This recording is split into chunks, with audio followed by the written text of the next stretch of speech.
Jamaah sekalian yang dimuliakan oleh Allah Subhanahu wa taala, baik itu jamaah tetap, jamaah lama, ya para ikhwah dan akhwat mungkin, serta teman-teman yang mungkin pada malam hari ini baru bergabung, Bapak Ibu yang pada malam hari ini baru bergabung dengan kajian-kajian kita. Pertama kami ucapkan ahlan wa sahlan, ya. Selamat datang kepada semuanya, atau kami ucapkan selamat datang kepada para pewarisnya Nabi Shallallahu Alaihi Wasallam, orang-orang yang mengambil ilmu dan menuntut ilmu agama Allah Subhanahu Wa Taala. Mereka adalah pewaris dari Nabi Muhammad Shallallahu Alaihi Wasallam. Apa saja ilmu yang mereka ambil, selama itu adalah ilmu agama, baik dari Al-Quran ataupun hadis Nabi, maka itu adalah warisan Nabi Sallallahu Alaihi Wasallam yang kita dapatkan, alhamdulillah. Ya, dahulu Abu Hurairah radhiyallahu taala anhu, jamaah sekalian, beliau suka pergi ke pasar-pasar. Kalau Nabi Sallallahu Alaihi Wasallam sudah datang ke masjid, beliau suka pergi ke pasar kemudian berteriak kepada orang-orang di pasar, ayo semuanya segera pergi ke masjid. Nabi sudah hampir tiba di masjid, atau Nabi sudah tiba di masjid. Nabi akan membagi-bagikan warisan di masjid. Beliau berteriak mengumpulkan orang. Ya, kurang lebih sama dengan kita hari ini diberikan tugas oleh para asatidzah. Ayo kita cari teman-teman kita, kerabat kita, sahabat kita yang bisa kita ajak untuk ikut kajian-kajian Bangohulalo ataupun kajian-kajian yang lain. Semangat-semangat seperti itu kita wariskan dari para sahabat dahulu. Mereka pergi ke pasar-pasar memanggil orang, ayo kita ke masjid. Nabi sedang membagi-bagikan warisan. Begitu mereka datang, mereka dapati Nabi SAW sedang berceramah, memberikan ilmu kepada para sahabat. Lalu ada di antara mereka yang bertanya, mana warisan yang dibagi-bagi? Wahai Abu Hurairah, ini warisan yang sedang dibagi-bagi oleh Nabi, yaitu ilmu yang beliau sedang ajarkan, agama yang sedang beliau ajarkan. Dan itu adalah warisan terbaik, teman-teman sekalian, ya. Itu adalah warisan terbaik, Bapak Ibu jemaah sekalian. Warisan dari baginda Nabi Shallallahu Alaihi Wasallam. Bahkan Nabi mengatakan, "Faman akhadhahu faqad akhadha bihadhin wafir." Barang siapa yang mengambil, siap menerima warisan Nabi itu, maka sungguh dia telah mengambil bagian yang banyak. Siapa yang mengambil warisan Nabi, Nabi tidak katakan banyak atau sedikit, ya, apakah itu dia langsung hafal. Ahlan wa sahlan. Ya, ini juga salah satu ustadz muda kita, Ustadz Sandi, ya, penulis yang kemarin kajian bersama-sama para asatidzah. Nabi SAW tidak katakan siapa yang mengambil banyak, mengambil bagian banyak, tidak. Tapi Nabi katakan siapa yang mau menerima dan mengambil ilmu agama itu, sedikit ataupun banyak, faqad akhadha bihadhin wafir, maka dia telah mengambil bagian yang sangat banyak, ya, bagian yang cukup untuk dia. Karena kita butuh ilmu agama, jamaah sekalian. Dahulu disebutkan dari Al-Hasan Al-Basri, beliau mengatakan, laulal ilm lakana an-nasu kal bahaim. Dalam cetakan yang lain, laulal ulama lakana an-nasu kal bahaim. Kalau bukan karena ilmu, dalam cetakan yang lain, kalau bukan karena para alim ulama, maka niscaya manusia itu bagaikan hewan ternak. Ya, hewan ternak kita tahu, kambing misalnya atau sapi misalnya, untuk masuk ke kandang dibawa dari satu tempat ke tempat yang lain, kadang harus diusir dulu, harus ditarik dulu, harus dipukul dulu, harus segala macam. Manusia akan seperti itu kalau bukan karena ilmu dan karena ulama. Ya, maka kita bersyukur jamaah sekalian, alhamdulillah, ya, kalau misalnya kita bisa datang di majelis ilmu, kita bersyukur kepada Allah Subhanahu wa taala. Kita bisa duduk dan kita bisa ajak orang lain untuk datang bermajelis ilmu, kita bersyukur kepada Allah Subhanahu wa taala. Karena Allah Subhanahu wa taala sedang menginginkan kebaikan kepada kita. Dan di antara kebaikan dari orang-orang yang datang menuntut ilmu, itu adalah langkah dia untuk berhijrah kepada yang lebih baik. Ya, langkah kita untuk terus memperbaiki diri.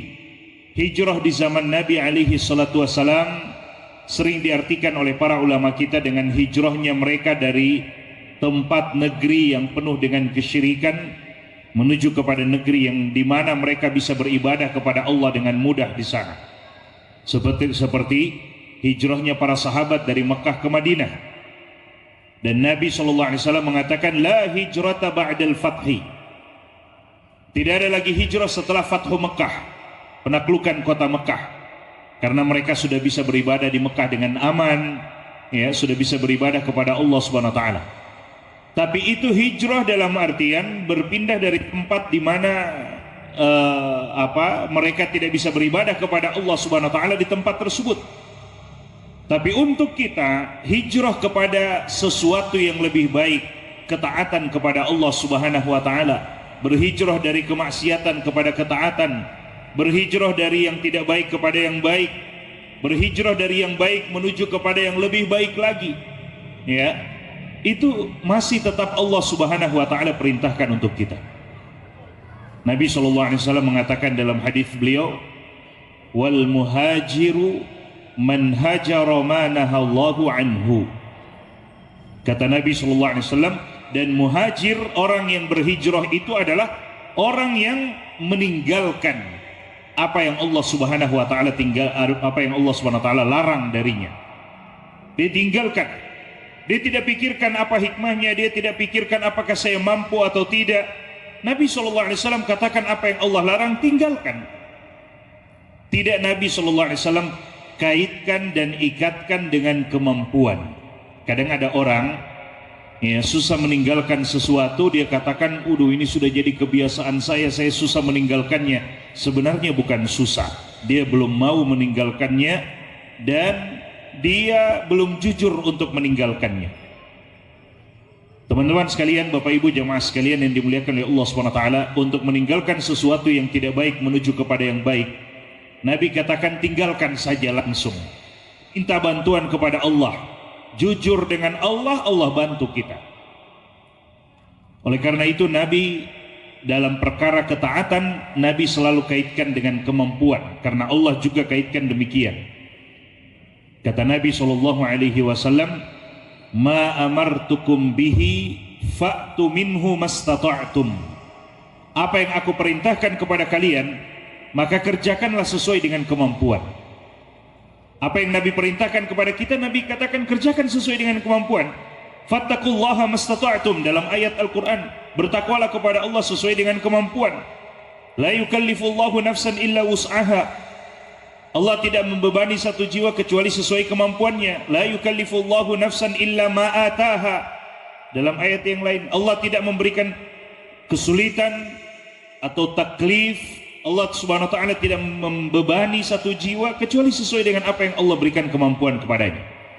Tapi dalam hal meninggalkan keburukan, dosa dan kemaksiatan, Nabi katakan, wa ma nahaitukum anhu fajtanibuh.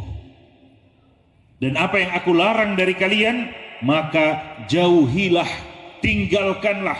Nabi tidak katakan tinggalkan sesuai kemampuan, karena kata para ulama, meninggalkan satu keburukan, kemaksiatan dan dosa yang dilarang oleh Nabi tidak butuh kemampuan. Tidak butuh kemampuan, tapi butuh kejujuran kepada Allah Subhanahu wa taala. Kalau kita jujur meninggalkan sesuatu karena Allah, maka Allah akan gantikan dengan yang lebih baik. Dan itu sudah janji Allah melalui lisan Nabi SAW. Kita harus yakin dengan janji Allah ini. Nabi mengatakan, man taraka syai'an lillah, garis bawahi kata lillahi. Man taraka syai'an lillah, siapa yang meninggalkan sesuatu benar-benar karena Allah. Kita tinggalkan rumah kita menuju majelis ilmu karena apa? Karena ingin berjumpa dengan saudara-saudara kita, alhamdulillah, niat yang baik. Tapi ada yang lebih baik daripada itu. Kita datang bermajelis ilmu, kita bisa masukkan semua niat-niat yang baik. Kita ingin datang bermajelis ilmu, itu yang paling utama. Kita ingin sholat berjamaah di Masjid Islamic Center. Kita ingin berjumpa dengan para asatidzah. Kita ingin berjumpa dengan ikhwah-ikhwah saudara-saudara kita. kita ingin mendengarkan firman-firman Allah, sabda-sabda Nabi sallallahu alaihi wasallam. Makanya dalam satu lafal hadis innamal a'malu binniyah, dalam lafal yang lain binniyat dalam bentuk jamak. Sesungguhnya amalan itu atau hanya saja amalan itu tergantung kepada niat-niatnya dalam bentuk jamak. Karena satu amalan perbuatan kita bisa kita masukkan niat yang banyak, kebaikan-kebaikan di situ. Jadi jemaah sekalian yang dimuliakan oleh Allah Subhanahu wa taala, untuk meninggalkan sesuatu yang kebiasaan yang tidak baik, keburukan, Allah Subhanahu wa taala melalui lisan Nabi hanya mengatakan tinggalkan. Butuh kejujuran kepada Allah Subhanahu wa taala. Dan tadi saya katakan hadis Nabi, man taraka syai'an lillahi. Siapa yang meninggalkan sesuatu benar-benar karena Allah, apa balasannya? Awadahullahu khairan minhu. Allah akan gantikan apa yang ditinggalkan itu dengan yang lebih baik darinya. Allah akan gantikan dengan yang lebih baik. Kita tinggalkan sesuatu benar-benar karena Allah, Allah gantikan dengan yang lebih baik. Kata para ulama kita, Allah gantikan dengan yang lebih menenangkan jiwa. Allah gantikan dengan yang lebih membuat kita mulia di hadapan Allah Subhanahu wa taala.